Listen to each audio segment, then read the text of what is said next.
Sinabi ni Marcus Smart pagagaanin niya daw ang trabaho ni Luka Doncic. Excited na ang former D-Boy na maglaro para sa Lakers. Masaya din si Luka na sinabing hindi na daw siya babantayan ni Marcus Smart. Nakita na natin ang mga bagong player ng Lakers kanina sa ginanap na Media Day. Isa na dito ang 3-time All-Defensive Player na si Marcus Smart. Nakuha ng Lakers si Smart sa nagdaang free agency para sa isang 2-year $10.5 million. Ayon sa report, isa sa rason kaya pinili ni Smart ang Lakers ay dahil sa nirecruit ito ni Luka Doncic.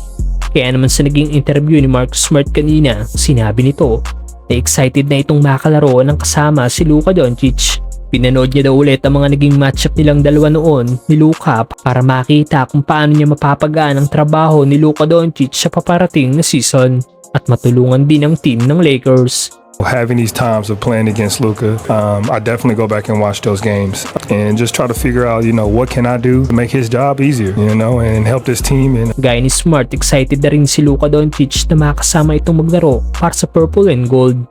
Lalo't hindi na daw siya babantayan pa ng former D-Boy. Are you as excited that Marcus Smart is here as I am? Yeah, I'm very excited for him. So I'm just excited he's not gonna guard me no more. Alam ni Smart kung anong priority niya sa Lakers at ito ay ang pagdepensa. Kaya nga daw siya ni-recruit ni Luka Doncic. Ito rin daw ang sinabi sa kanya ni Coach JJ Redick. Impact, it's the defensive end. Is that going to be your main goal? plain and simple, that's me. That's what I came to do. While Luka called me, that's what JJ wants, So I'm excited. Wala rin talagang problema para kay Smart kung ano magiging role niya sa team, mapa-bench o starter dahil sinabi nito na kaya daw siya pumunta sa Lakers ay para manalo. Does it matter to you what role you play here with the Lakers? It does not. I'm here to win. No matter whether I start or come off the bench, my presence will be made.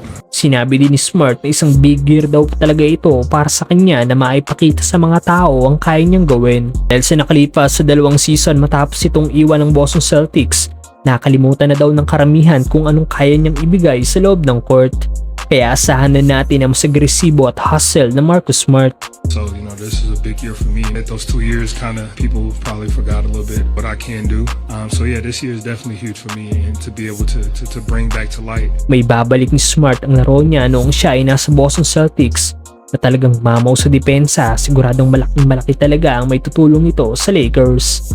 Ano sa tingin niyo dapat maging role ni Marcus Smart sa Lakers, mga brother?